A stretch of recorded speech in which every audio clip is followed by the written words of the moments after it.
everything else. So I'm doing recordings at home and all that kind of stuff. Make sure my phone is quiet.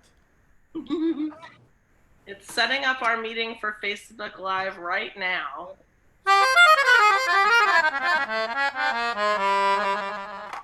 Woo! That's a good welcome.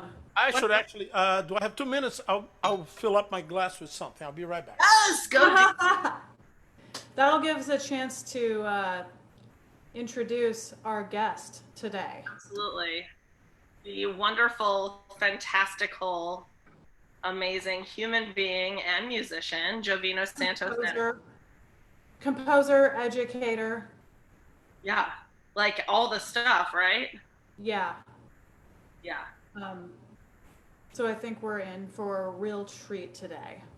Yeah, I'm excited. I'm really excited. I think I was trying to remember how Jovino came into our lives, and you remember you remember it better than me. So will you tell that?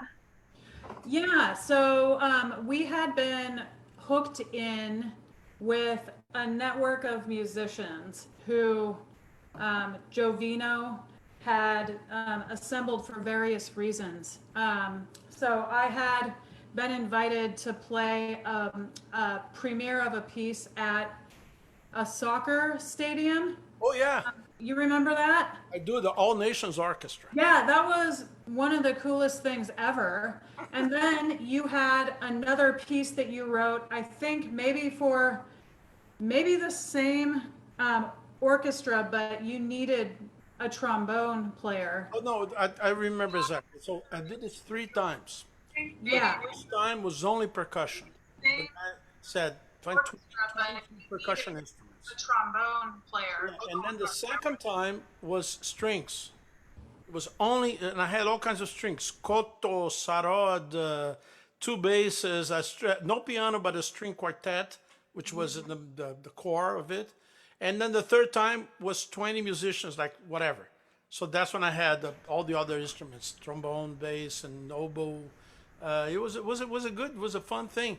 I mean, I still am very proud of that music. Still, I really like having written that. That music was so inspiring to play as a member of that orchestra and just conglomerate ensemble.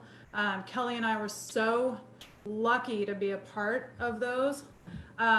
It's just super, super celebratory music. And I think we carried the enthusiasm back to our classroom at Washington Middle School. And we were like, we got to get Jovino with these kids. Yeah. The thing we did was about 10 years ago or more. No, I think it was Yeah. a piece. And it was going to be full orchestra. And then you guys combined the classical kids with the jazz kids. That's right.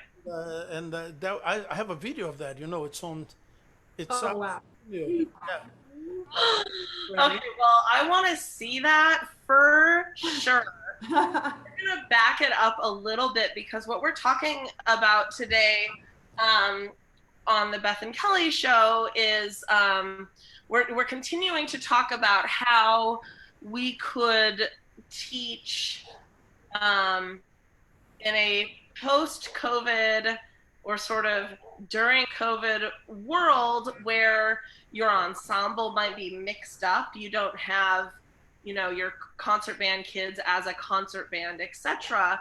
Maybe you've got guitar students lumped in with choir, lumped in with orchestra, etc. And to music teachers, that's very intimidating because, of course, anything you can buy in the store to like at JW Pepper to play is not going to suit such a diverse instrument and skill set, right? So we're trying to present some things that might work for people. Mm-hmm. And the first thing that came to mind was the work that we did with you. Oh, thank you.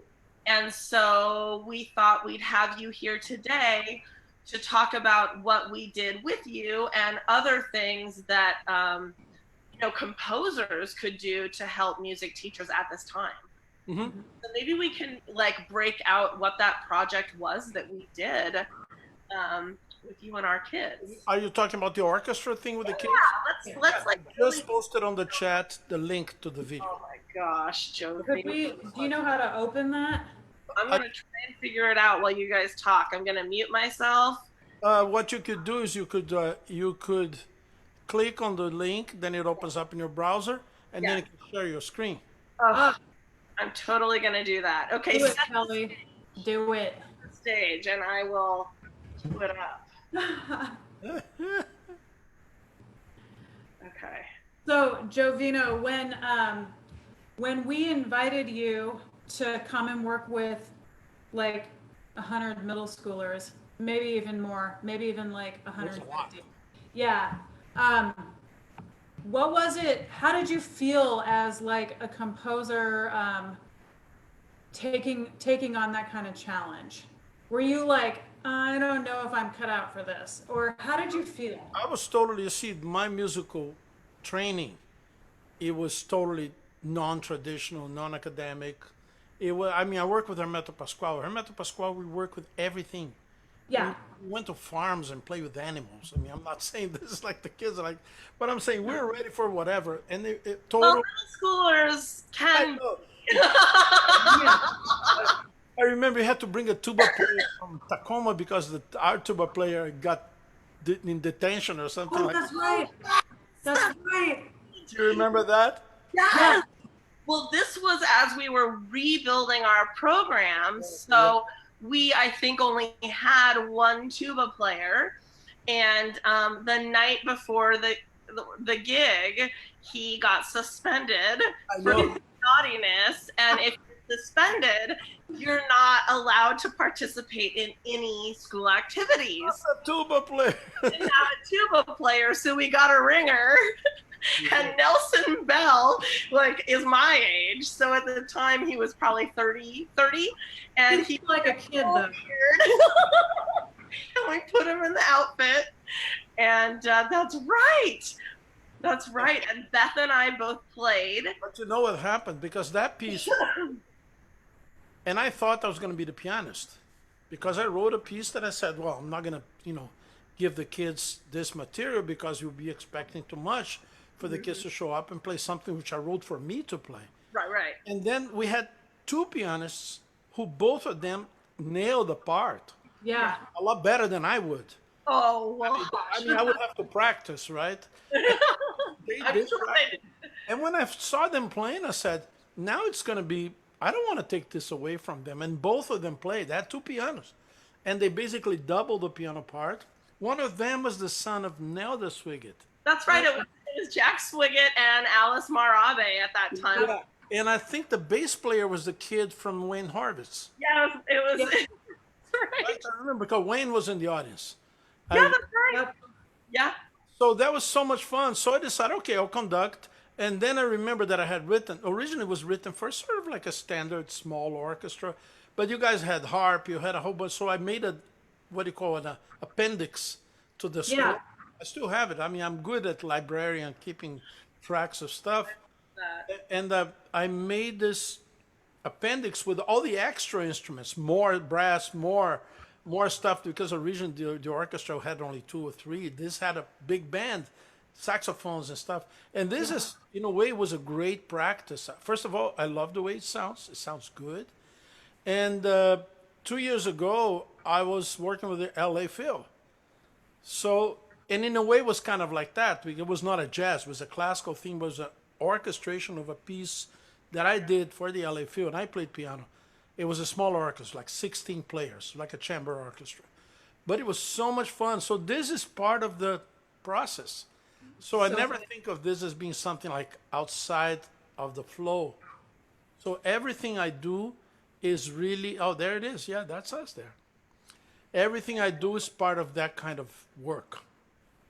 That's really amazing that you say that, that it meant something to you, even working with kids, and it was part of your flow as a composer. You have to share your sound, Kelly. There's a melodica there. Buddy over here. Figure it out. Hold on. So cool.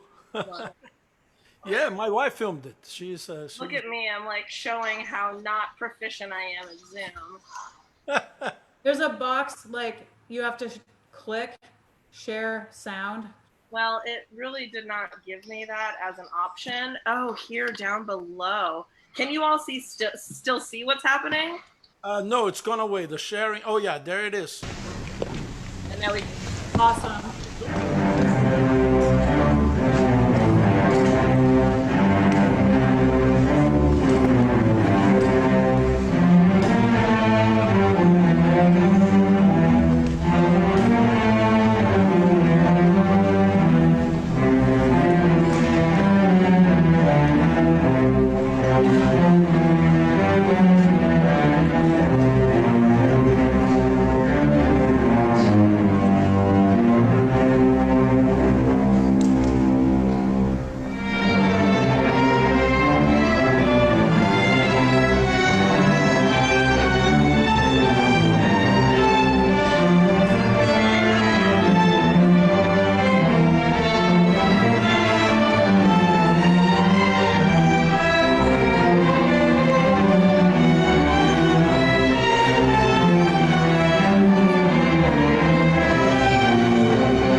to stop it there.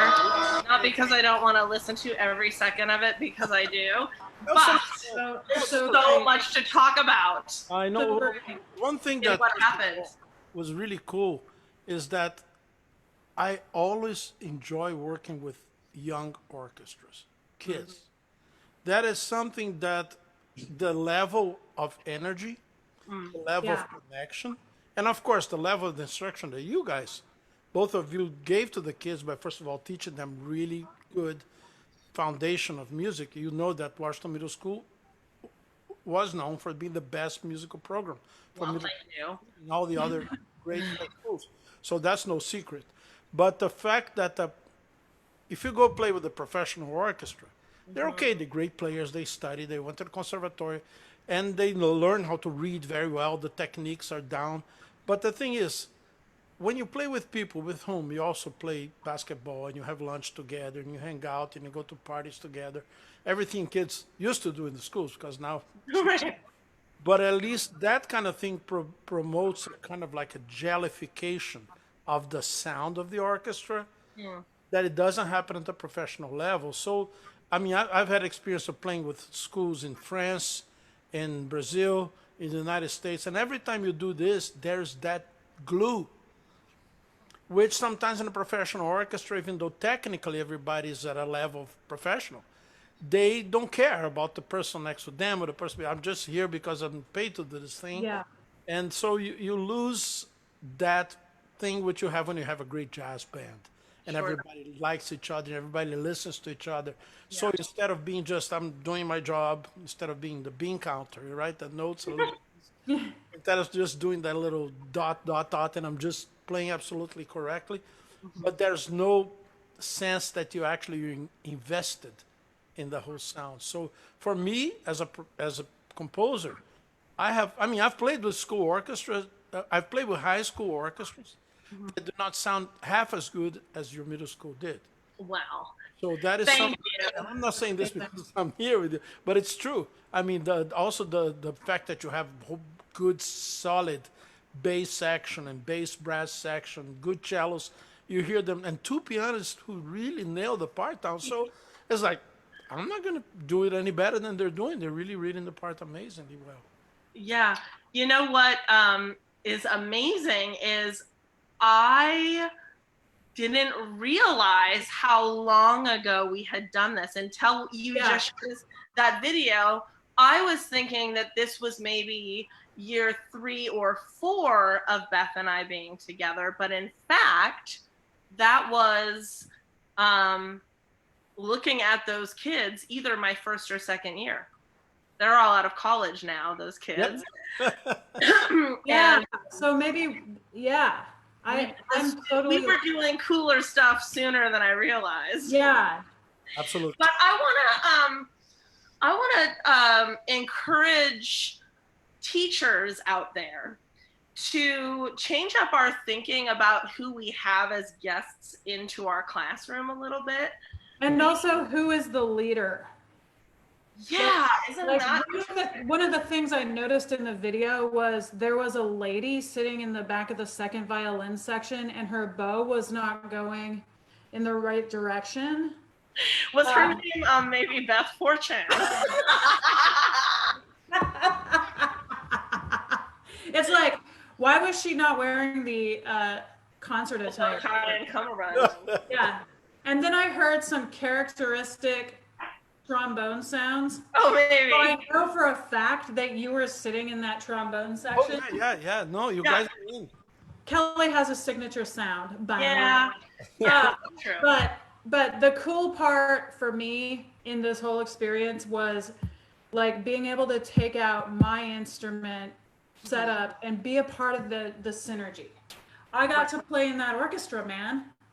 We both got to play, and Jovino was the director. Yeah, and you were willing to be the director, Jovino, and you may not be like a typical conductor that you see come up on the stage of a symphony or something like that. The tails and the baton. Yeah, you have a very different way of directing ensembles, which I felt was so important for our students to see and learn to do. Absolutely. I am And a very and that's I think where this challenge comes in. You know, what's very common is to bring in a guest conductor for a concert. And while that's nice for the students, what if instead, you know, and it's usually a college professor from the college that that teacher went to usually. And they're almost always an older white gentleman wearing a tuxedo with the baton, and everything's very buttoned up, and maybe there's a place for that. I mean, not in my heart there isn't, but maybe in education there is.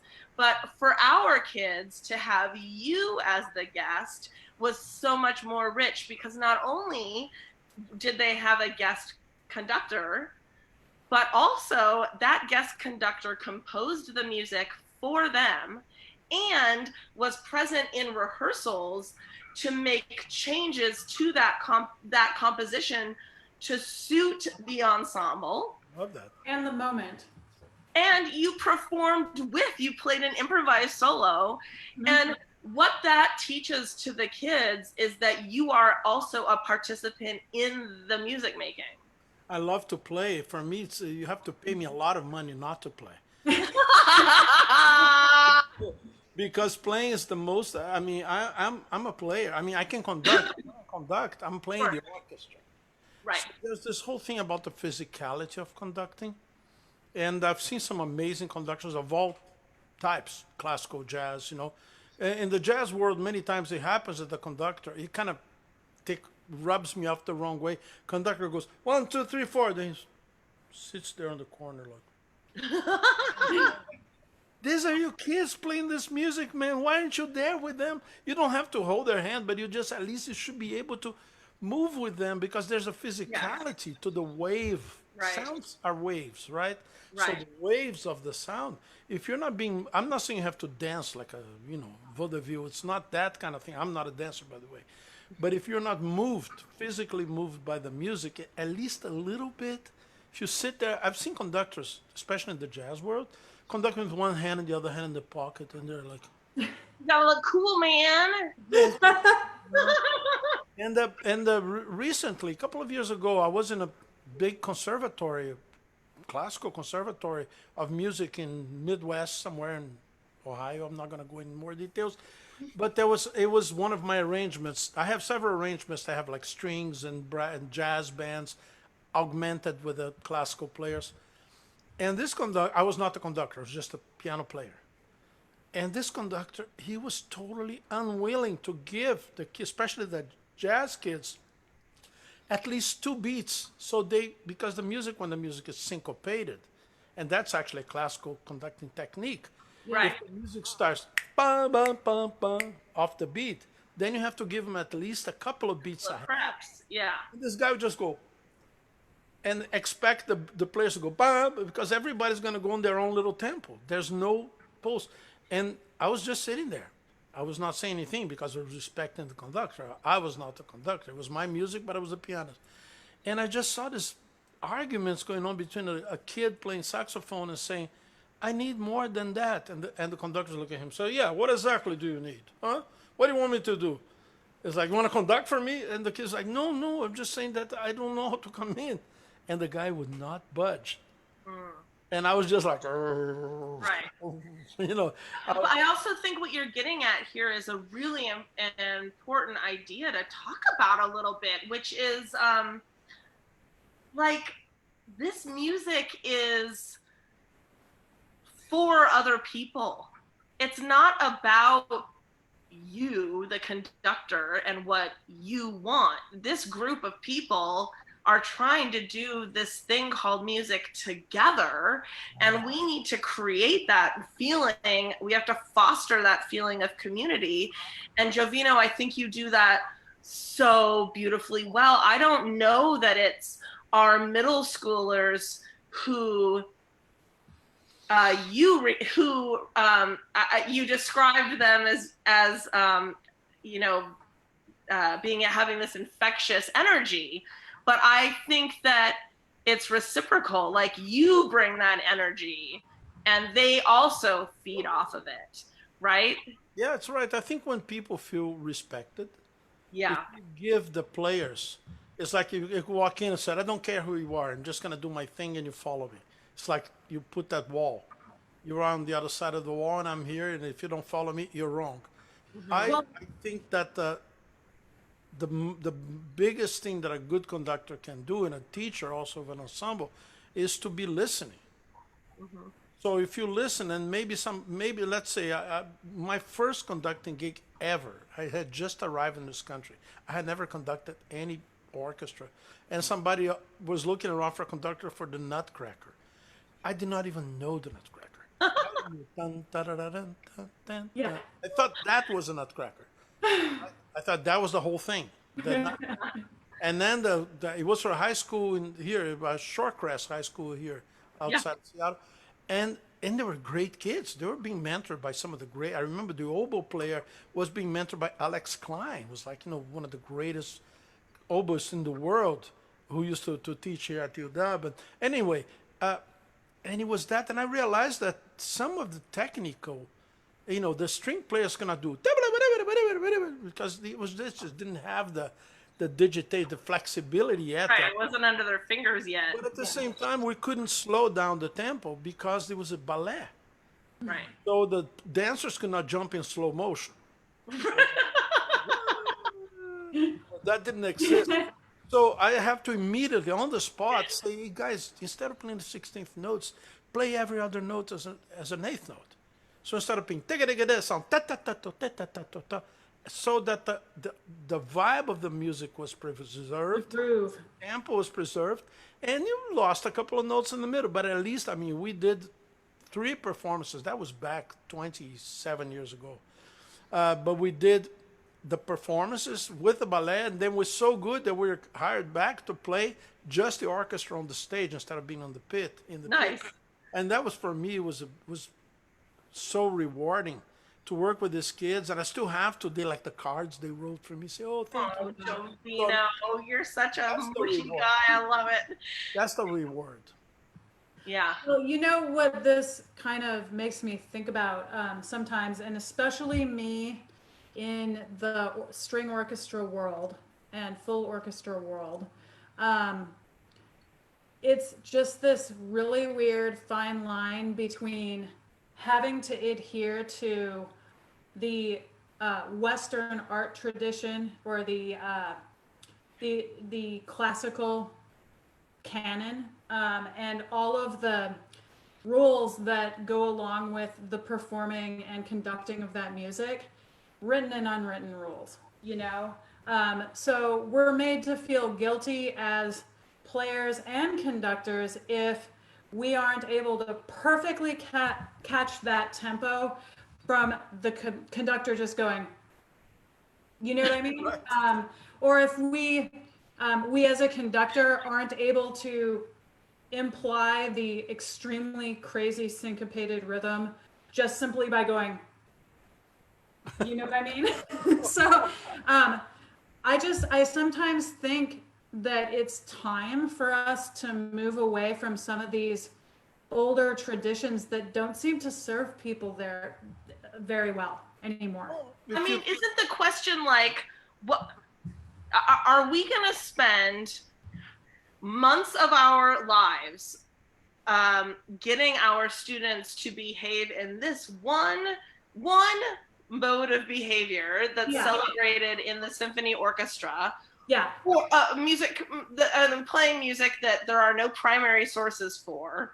Or could we learn Western notation? Could we learn the scales and those things? And could we instead apply that to a living composer's music that is celebrating togetherness and having fun on the stage? And mistakes are all right because it's the spirit of the song that matters. Like, aren't those also really beautiful things to teach? And why wouldn't you hire Jovino to write something for your students and come in? I promise you have the budget for it.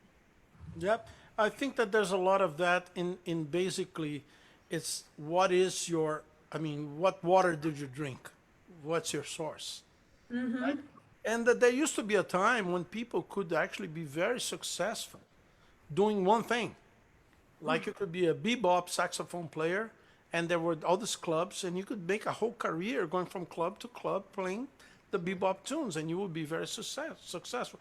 Or you could be a amazing, like baroque violin player, and go from festival to festival, from ensemble playing the baroque violin. It's all very good, and I love that. And that somehow it's implied that if you open up the width of your musical tastes and flavors, you would necessarily make it shallower.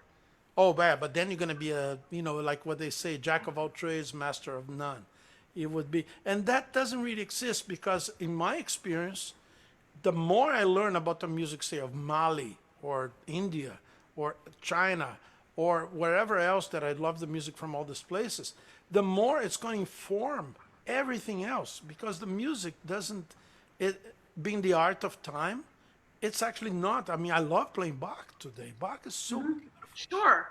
I've participated in the what do you call the Bach in the subways for so many years, in which I do arrangements for my own band of Bach preludes and have this improvisation on Bach's changes because they're so good. I mean, the guy knew really what he was doing. I can spend the whole time just listening to the art of the fugue or the. Yeah. That's brilliant music, but at the same time, it's what they play today was not even what he wrote back then. Unless you have to go back to the Baroque violin, to the to the harpsichord and all those things, which were really beautiful. The music, when it's well written, it transcends its time and also the place. The other thing to be aware of is that so much of what we call the canon of Western classical music, it's basically an imperial canon. Yeah. Because these are all composers who were hired to write music for a duke or a prince or an emperor, and they did that. They were hired. They were work for hire. They did their job. They made that money. My kid has a baptism or there's a birthday of my wife. Would you write a cantata for the birthday of my wife? And then you have to come up with those music. So it's interesting. But if you notice, rhythmically speaking, that 90% of this music are marches. It's like dun, dun, dun, Common time. dun, dun, dun, dun, dun. Because that was the music that, first of all, the moment that you started to expand the size of the orchestra, so instead of having a quartet, a quintet, a 10-piece, now I had 85 people. I have a Wagner orchestra with like 8 French horns and whatever else, just like a giant. And then the conductor used to be just a guy keeping time with the staff on the floor until he hit his toe and developed gangrene and died. And then they switched to the baton. But basically, the conductor was somebody to just make sure that they were in the same time together. So there's a very important function. But at one point, it becomes now, and I have the pleasure of working with some amazing conductors. Most recent was Paolo Bortolomeoli, who's from Chile, and he's an assistant conductor at the LA Phil. And I worked with him, and I brought this piece of music. It was extremely complex with multiple. Because you wrote it, and it always is. Well, it was actually the composition by my mentor, Hermeto Pascoal. It was written without any bar lines, without any keys. So I orchestrated for the band, for the orchestra.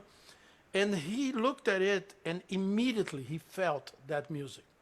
And he gave me suggestions about, why don't you wait here a little bit, and then we do the. And everything he said was so musical. I was like, please, that's a great suggestion. So Yeah. it was a real collaboration between the conductor who's leading the orchestra, me as the orchestrator, pianist, and it was such a good performance. I mean, it was not recorded. The LA Phil, they don't, it was, but they don't allow anybody to Okay. have their recordings. But it was one of the coolest things I've ever done. And I feel so proud because this was curated by Herbie Hancock. And they had Vijay Iyer, you had Billy Childs, Kamasi Washington. There was a whole bunch of really great players taking part of this program at the Disney Hall in LA. So I feel very proud to be one of those. And Yeah. again, each one thing like this I do, I learn a lot. So the next one, whether it's for little kids, middle kids, big kids, adults, it's one process. It's the music expanding. But that's because you are music. You know, there are just some people who their entire being is musical and you're one of those people, but that is who we should be bringing into our classrooms to work with our kids. Like if you're going to spend money from your budget, it's going to cost about the same to hire Jovino to write something for your kids and come teach it as it will to buy something off from, you know, one of these music providers and get a fancy conductor. But I want my students to have the experience of knowing somebody like you. And also, when you teach middle school for sure, but I think also high school, one of your main problems is that the kids have already forced themselves to leave childhood. Yeah. Like they can't show a smile. There's no moving when I play. They're little statues, and it's so hard to unteach that, like social programming. And they need to see in front of them someone who isn't their teacher, who is having fun playing music. Yeah, and, you know, it tells the students and us educators that it is okay to have fun playing your music, and it is also okay to interpret music yourself. I think that as students of music, we get into a world where we're always looking for validation from our professors and from our teachers. Like, I only did a good job if they said that I did this passage correctly. Or my teacher said, my teacher said I needed to play this section of this concerto in this way. And it's only good if I do it that way. Well, what if I decide I want to play it some other way?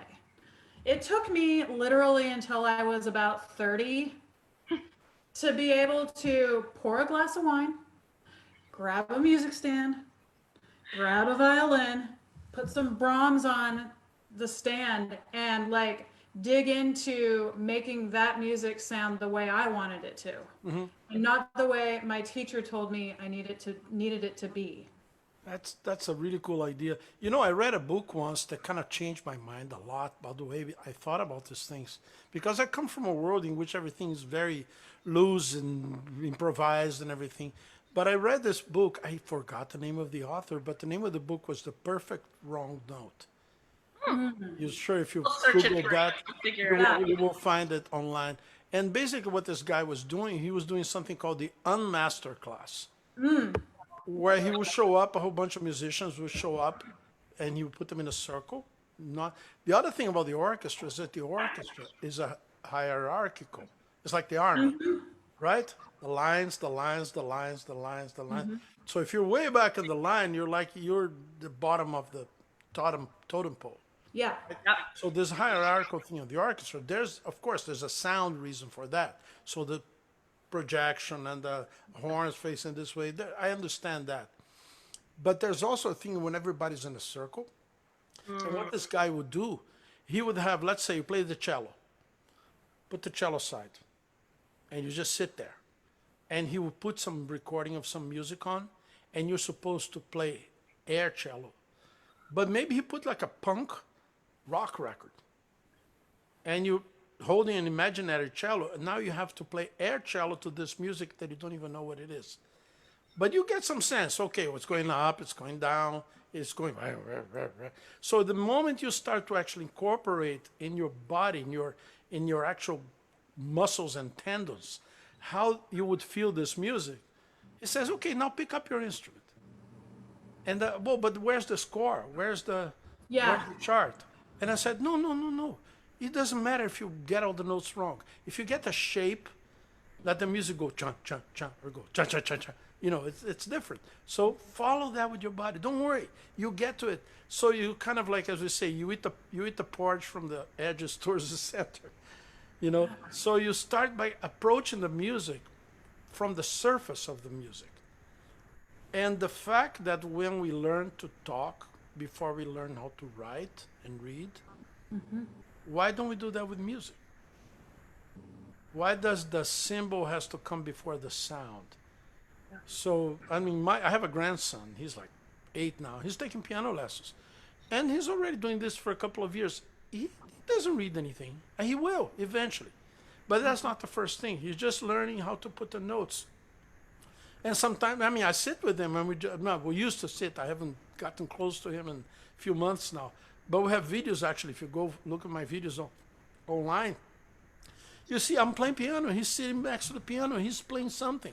And if I make a modulation, let's say I'm in G major and I modulate to B major, he doesn't know G major or B major, but he knows that something changed. And he does something else. And everything, I'm not saying that because it's my kid, my grandkid. It's not that he's any special than any other child at this age that has a very developed, because children have a more developed rhythmic. Yes, they do. It's called the ability to entrain. When you sync, if you get people to clap. I've done workshop with kids all below 5 years old, like daycare. And I once wrote a piece for a daycare center in Yakima. Whether this kids, I was just writing the music right there with them, and they were helping me with the music. They say, "Okay, what do you want to talk about this music?" Say, "Ice cream, of course." And then they would add all the toppings for the ice creams, and I put it. That eventually ended up becoming a choir piece that we played with a community choir here in Seattle with Madrona, with Sari Bresnau. I don't know if you know Sari, but Sari is so cool as she conducts, and that was so much fun. Starting with the daycare kids, moving on to the community choir, and this piece is now ready to be taken by professional choir anywhere. I So love it's it. just kind of like, it just keeps growing because we're listening and and it came from absolutely, you can have them clap in 7/4, 5/4 without calling any numbers. You just say, they'll go, and in 2 seconds, you have all the kids They clapping. got it. They've got And you it. say, sing with me, la da da da, and they go la da da da. I mean, where's the chart? So basically, our human ability, which is not culture, is biological. The biological ability to match tones, to sing in harmony. People sing in harmony without going to school. You Right. go in the middle of Zulu village in South Africa, Namibia, they're all singing in thirds and fifths, beautiful Yeah. harmony. And people go to Ghana and they're playing this amazingly complex 6-layer rhythms. So we're used to playing 6-note chords in Western music. Well, there's a 6-note, Yeah. 6 layers. It's beautiful. Well, Jovino, what you're making me realize is what episode 5 is going to be about. We will next. We just decided, I mean myself. I've just decided, but I'm pretty sure Beth is going to agree that it's time that we talk about what culturally responsive teaching is and is not. If you are programming one song on your program by a person of color and saying that's culturally responsive, you have failed in the mission. It is not about that. And so I think Beth and I are going to unpack what actually culturally responsive teaching in a music classroom could look like. Now, that said, bringing in Jovino Santos Neto, who is not from Seattle native, right, is also a great way to provide some representation and etc. for students. And what you just said that made me think of this, Jovino, is when you sit down and look visually at the music that you've composed, because you're using Western notation, but you're putting it on what's coming out of your brain, which does not really match with Western notation. Your music looks impossible to play. Yep.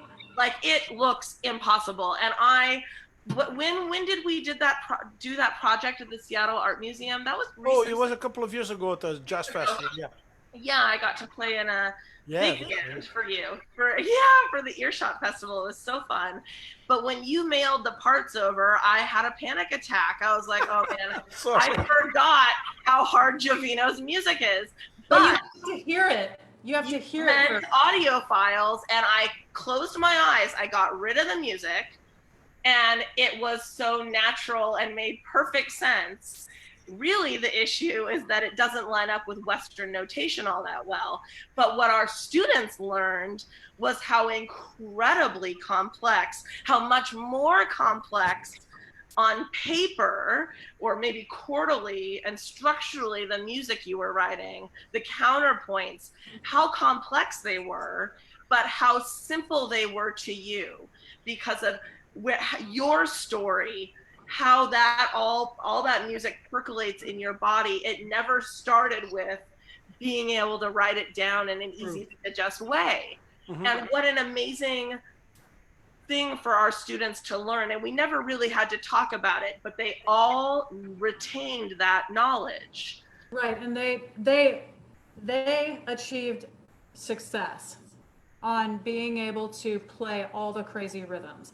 I was just sitting there listening just now, and I was just like, holy crap, we did that, man. I do that too. No, it's an interesting thing you said, Kelly, because first of all, I'm not a singer. You will never hear on the microphone. No, that's not me.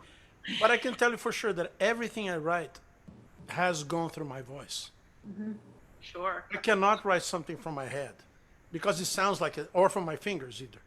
If I sit at the piano, it's going to be.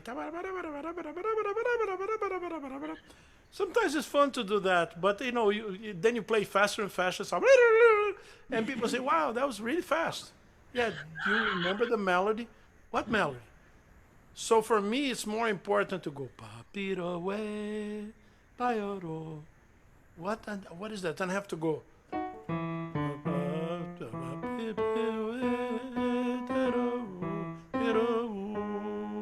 So that's something that I would make my fingers follow my voice. And then I write that down. But notation itself, even though it's an amazing language, I'm a big fan of notation. I think that a lot of times when you study composition, you actually study notation. Because nobody's going to put ideas in your head. You have to come up with your ideas, but you should know how to write them. But you have to realize that it's like the notes on the page are the shadow of the music. Like the music exists in this amazing. I think you just made like a T-shirt meme thing. Yeah. The notes on the page are a shadow. Yeah, exactly. Because like you go out on the street in the sun, and you're going to see on the sidewalk something that looks like you, and you might even be able to recognize because you have a hair like this and you have a hair like that. Oh, that's Kelly. That's Beth. That's Jovino. Because that's you cannot say that that's you. That's just the sun shining, created the shape that looks like you on the ground. So, or an X-ray, for instance, which is a flat representation of your ribs or your bones or whatever. So, having that understanding of what notation is, so you understand the notation is just like a map. A territory. You go camping, okay? I love to go out in the woods and go camping, go on a trip, and you buy a map. You need a map to get there, but you cannot say, for instance, you put the map in your backyard and put your tent on top of the map.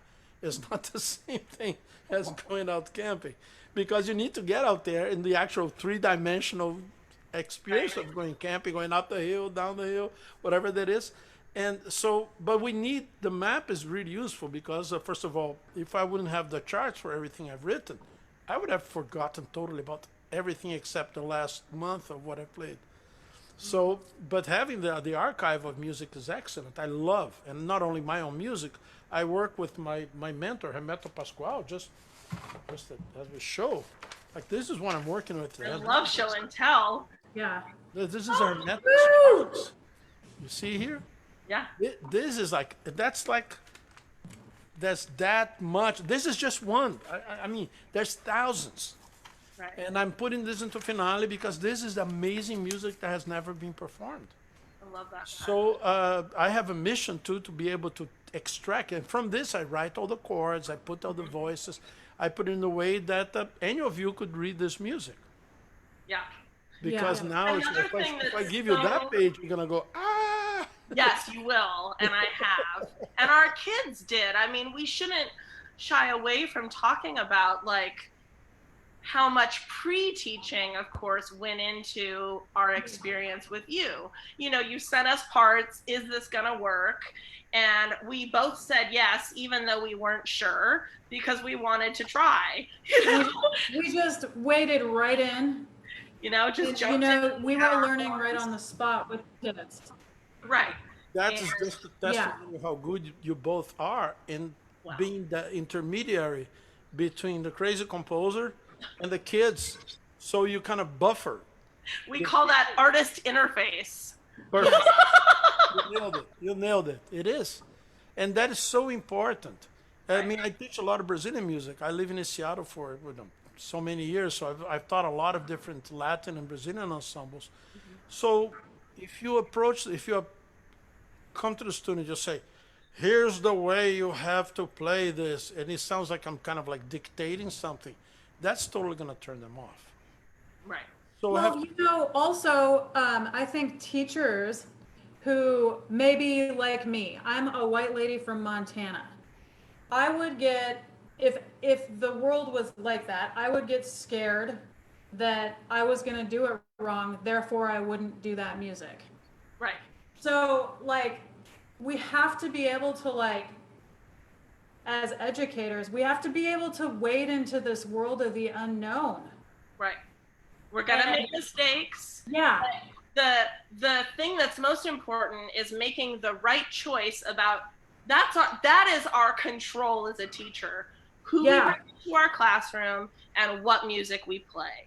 And when you bring Jovino into your classroom, you know that you're going to have a quality human being who is music and writes the music for and with the class. And if you just make that decision and then a little faith that we're going to jump off this cliff and it's going to be all right, no one's going to die, it's just a song, you know, and just go for it. So go for it. It's like, if I had one piece of advice to teachers, don't be afraid. Don't be afraid to jump into a project like this. Don't be afraid to reach out to people like Jovino. Literally, all it took was Kelly and I reaching out to you, Jovino. You could have said no. That's, yeah, I mean, that would have been the would have worst copied case and scenario. pasted the email to the next person, and you know, it's fine. Yeah. But you said yes. Oh yeah. And all these people have just heard you say how much you like to do it. So I'm easy in that sense because it's very rare. I can count in one hand the times I had to say no to a project because either I would feel that it would not be right for me. Once I was asked to play piano in one of those what do you call the Claude Bolling jazz piano, flute and jazz piano, which is like written jazz. It's like everything is written out, but it sounds like elevator music. What do you think? well, if you listen to it, it sounds pretty cool in jazz. But then you look at the score, it's like like your hands are tied. Yeah. Oh, that's a beautiful blues. I could totally jump in and play this thing. No, you have to follow that. And that I'm not saying that's not good. I'm just saying I'm not the right guy. That's not you. Right. That's not me. Yeah. There's a lot of people who do that and they do it excellently well. I'm not one of those. I'm not even a very good reader. If somebody gives me like a complex piece of piano to read, whereas a real pianist would go like 1 week, I would need maybe 3 months. But that's okay because I don't just want to skim through the music and be playing everything that I see. I need to go, wait, what chord is this? And then I make notes, or maybe I could do this. And I'm not changing the music. I just want to see the inside of the music, what's behind the notes, beyond the shadow just of the music. Curiosity. And when I get that, and then the music becomes memorized. I've been working recently with Orquesta Northwest. You guys know that? Yeah, with Paula Madrigal. And she's brought me to work with kids at Casa Latina, a lot of these immigrant kids. And I wrote a piece for a string orchestra and cajon. And this is amazing. I played percussion with the cajon kids thinking that they would not hang with the part. That they needed your support. I thought so, but then I was following them. There was like 12, and this kid on the cajon just beautiful. And because they had also players from the Seattle Symphony that come in and help them, with this technique and basic things. So this is really brilliant for me. This extreme. I've written several pieces for them, Cool. and I hope to do more. And I'm basically open to any invitation of that because, especially now that all my gigs are canceled, right? So when's Yes. the next concert? Yeah. I don't know. Exactly. I I think it's today I was supposed to be in London. I was right. supposed to be at the Guildhall School in London. Ugh. I have a Oh, workshop. I'll be in residency this whole week. Tomorrow will be a big concert. heartbreak. I am happy to be your second choice, Jovino. Actually, tomorrow morning, I'm doing a workshop. They hired me to do a series of online Zoom workshops for them. Cool. And I have like 70 students in one Zoom session. It's been great. Yeah. I have to be very early here because it's the afternoon Sure. in England. Yeah. But so in a way, but I miss playing so much, going on stage and playing. But on the other hand, now I'm teaching courses that I get people from Germany, from the East Coast, Yeah. from Brazil, so the who I don't know, people are watching us here. Maybe people are far away physically from what they could be Sure. if you'd be doing this in an auditorium in town. So and the ability for this ideas, this music, this message to expand and go to places, that's for me is very rewarding. Yeah. I think if we're able to find the gladness in the situation, it might open us up a little bit to some new ideas out of necessity, Yeah. but can maybe steer our practice a little bit better. I feel like we've become so buttoned up as music teachers, so scripted, and I think it's a disservice to our students.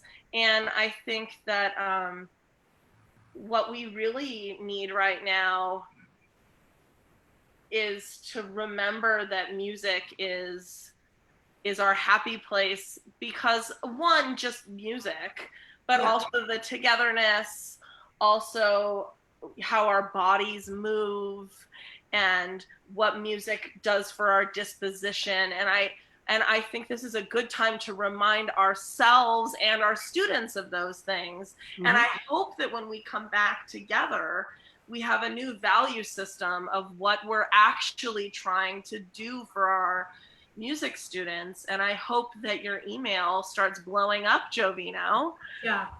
Yeah. I Get appreciate this it. man some gigs. I We'll love be that. getting one with Ballard soon. Right. Yeah, I love doing. I actually got. I'm right now in the middle of a really beautiful commission that I got to write for the Eroica Trio, which is a classical trio with a flute player from the Bay Area, Viviana Guzman from Chile. So it's a real it's a five movement suite for them. So I'm having so much fun. I sit here and I just go, okay, let me write a bailão. Now I'm going to write a waltz for them. I'm going to write a choro for them. And this is like this kind of work. It's inspiring. And every once in a while, I also need to take a break. Because at times you just go, oh my God, everything is so dismal. You look at the sick and dying, people being without a job, people who cannot. I mean, I feel privileged that I can sit home right here and work. Sure. Where some other people have to go out and drive a car and go into a hospital and take care of people who are in a very sick and having such traumatic life circumstances right now. So we have to be grateful for that. And the only thing that we can do, all three of us here, all of us who are involved in music, is that we are also essential workers. Because the people who are staying at home, and if we want them to feel good when they stay at home, we have to provide them with music, with art, with books, with literature, with all kinds of things that are going to make people enjoy. Beauty and hope and love. Yeah, that's what they need. They need to feel that the people are worth more than what they can just do by going out and having a job. Just change one letter. It's a joy. Yeah. Yeah, that's right. Change one letter. Well, Jovino, I just think you're such a beautiful person.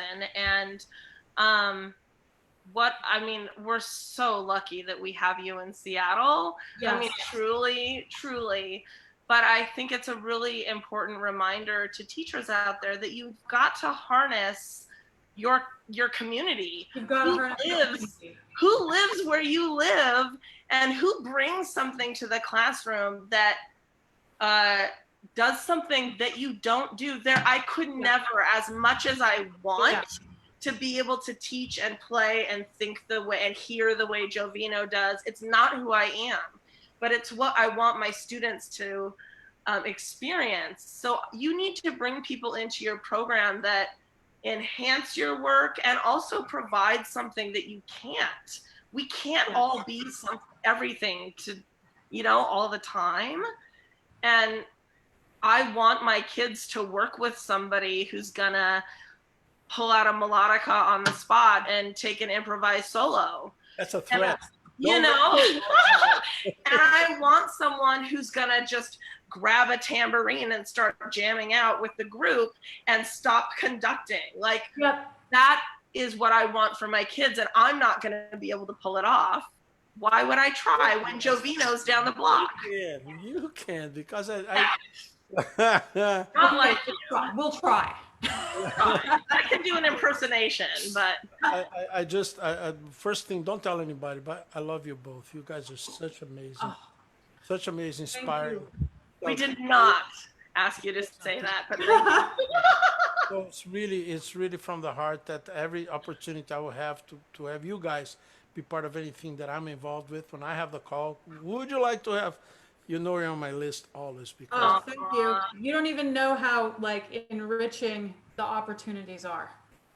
Right. I mean, if you bring a composer to your classroom, you get to play too. How Oh, fun is right. that? You know? It's awesome. this is fun. This is so much fun. Wow, I love it. Hey, Jovino, I'm wondering if you might take us out from our episode today.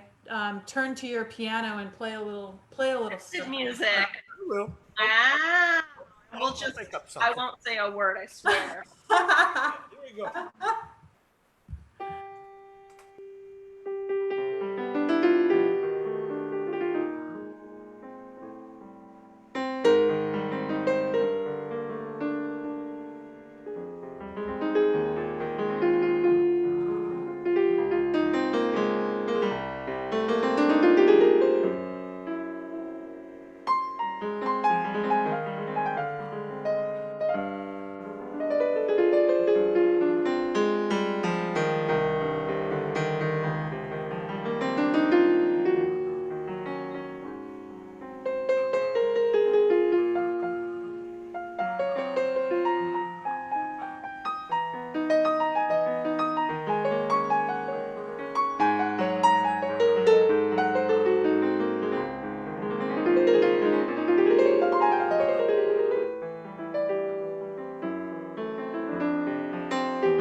Oh, love you so much. Thank you for joining us, Jovino, on the Beth and Kelly show today.